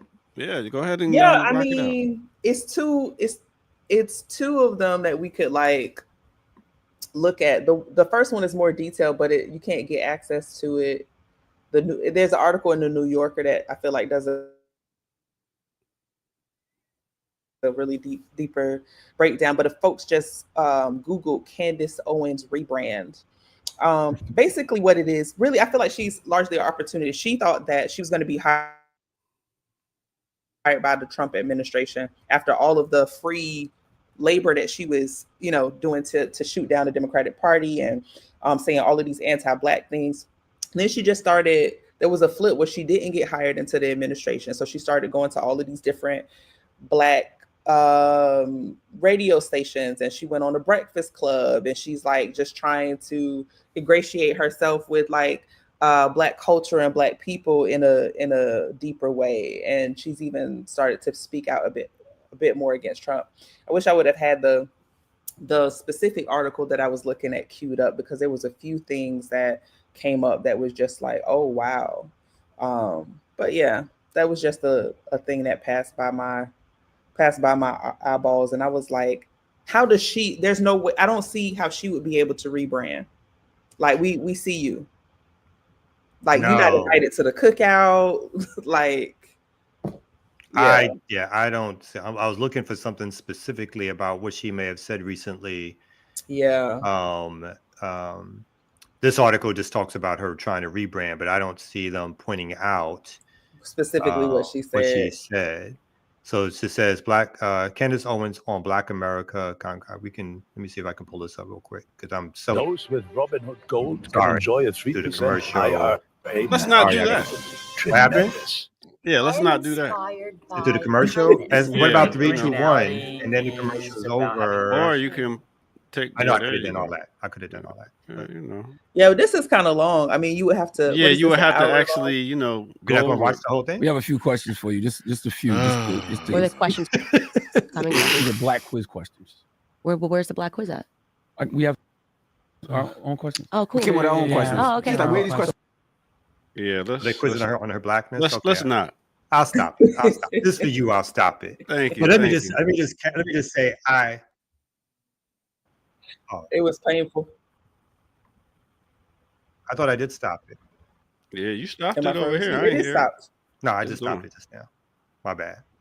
But I completely agree. I don't know what she could ever do.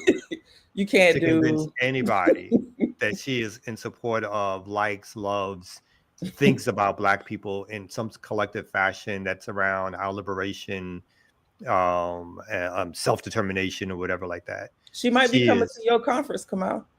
Oh hell no, she won't be coming to. I mean, I don't mind. My politics tell me that we have to move people. So my politics tells me that we definitely have to move people from certain places and positions and make them more left, make them more radical, get them to organize as anti-capitalists. And that means to me that I will work with people who have different politics than I say. CMB is a mass organization.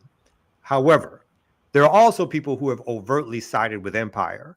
Right? There's Black people who have shown themselves to be nothing more than tools of empire or wanting to be a part of empire. Candace Owens would literally have to strap, an explosive device to her body, and let it off to show me that she's anything different than what she is in terms of not being not being a tool of the state, or not just being somebody who's into self-preservation. Yeah. And I think if she occasionally says some things that I may agree with, it still does not lead me to believe that she is on our side as a people, right? And I think, I think it's probably good that they have infighting within MAGA, and certain people take different positions, even again on the Palestine struggle. But by no means does that make me believe that she is anybody but somebody who is attempting to keep themselves prominent or keep themselves important in terms of media spaces, so they can continue to collect checks. She's not somebody who I believe has been moved. Word is she works for the White Sky God now. So, who's the White Sky guy? The Lord. Jesus? She works for Jesus? Oh, she works, I think she's been going on that Christian thing for a little while, like her. Yeah. No, this is not, it would be, she would just have to do some extreme thing for me to believe anything beyond it's an attempt to further optimize her brand, or to get new followers for her own particular money-making schemes or whatever. Well, let her stay where she at. How about that? Have y'all seen any increase or decrease in the infighting in MAGA as it relates to the Tesla dude, Elon? There was apparently some beef within MAGA about Elon Musk calling him a South African. That's supposed to be That's an insult. Which is crazy to me. Apparently, amongst MAGA. But yeah, that's interesting too. Because he is not a real American. I think the infighting with MAGA has been, I think there's always been a segment of MAGA which is distrustful of Elon Musk, because he's a tech overlord is part of their language, and he doesn't share the same things. I think there are like people like Steve Bannon, whether you have an actual ideology besides capitalism on steroids. I think Steve Bannon is a white supremacist who believes in America and believes in a pecking order in America, but also believes that the American working class, again within a pecking order of white people on top and everybody else below that, has been abused by capitalist interests within the United States and around the world, and that the way the economy has been shaped in the interest of capitalist entities, and not for white working class people, and those people are struggling, right? In his estimation, and that is part of the pull. What makes MAGA different from regular Republicans is that they are pulling the white working class based on what they see as economic issues, and not strictly on their overt racism. That's part of it, but not strictly on that, which means they're battling capitalist entities. I think Elon Musk wants to be a part of that, but is too big to ignore and to be pushed out, because he literally gave, if I'm not mistaken, over $100 million to Trump's campaign. Right. So they're not pushing Elon Musk out, but there is infighting over his role, or whether or not he's effectively pursuing that role, because his own public image is taking a hit, because he's out there doing overt Nazi signals and signs, which again Bannon did also. But he's out there taking a hit now. So someone said it was north of, or in the ballpark of, 270 million. Sorry, undercount. Oh wow. Somebody else said 500 million. So I don't know if it was quite 500 million, but it was in the hundreds of millions of dollars, right? And so those kind of resources, Trump and his family are not going to ignore. Right. But there is definitely a fight within MAGA around the space of people like that, in terms of what some of their ultimate objectives are, which could mean less resources, or that working class whites and working class Americans, again within a pecking order, get better wages, pensions again, because they want to bring so-called industry back to the United States, which I think is really is part of their ideological interest.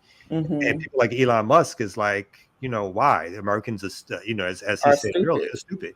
Yeah. And I get a bang for the buck going to India or someplace else or building my stuff in India. So I do think that I do think that infighting is real. But so far they've held it together, at least behind, in the public scene, if not behind the scenes. All right. Well, it's time for me to go get my workout on and go make a smoothie. And y'all will be back tomorrow at 8 a.m. to go check out some more Remix Morning Show. Rasheen, we got anything coming up or going on before we get out? No, only that in April in Baltimore, there's a documentary coming out called Baltimore Still Rising. That's about it. All right, good stuff. What about you, Kamal? Anything? Well, I'm going to push the conference because we are approximately still like 6 weeks away from this conference happening, which is an opportunity again for us to gather and organize. We're going to try to do a special show here on Black Liberation Media in the next maybe few days, if not within the week, to talk about it. Tickets are starting to move fast. And so we want folks to buy early because after a certain point, we're going to definitely cut off tickets. But this is definitely a space where we're coming together to do all the things that Rasheen was talking about, talk about our interests, talk about self-determination, talking about building a Black left. What are the institutions we need? What are the resources we need? Not just talking about money, of course. What are the resources we need? How do we organize ourselves amongst different collectives? And how do we fight back and save our own communities and do it from a left point of view and not through a capitulation point of view? So come organize with us and let's get down and try to fight this struggle together. All right. And I will get the definition for capitulation tomorrow and post it up there for y'all. And also I will be there. So all the people that's in the chat room that got that energy for me, please come. I'll be there. What are you fighting? What are you fighting for? I'm not fighting. I'm just saying, just bring that same love and energy y'all always got for me. All right. Goodbye. We out of here. The Remix Morning Show, y'all. You put the link in the chat, come out? I did, yes. All right. We out. Okay. Peace.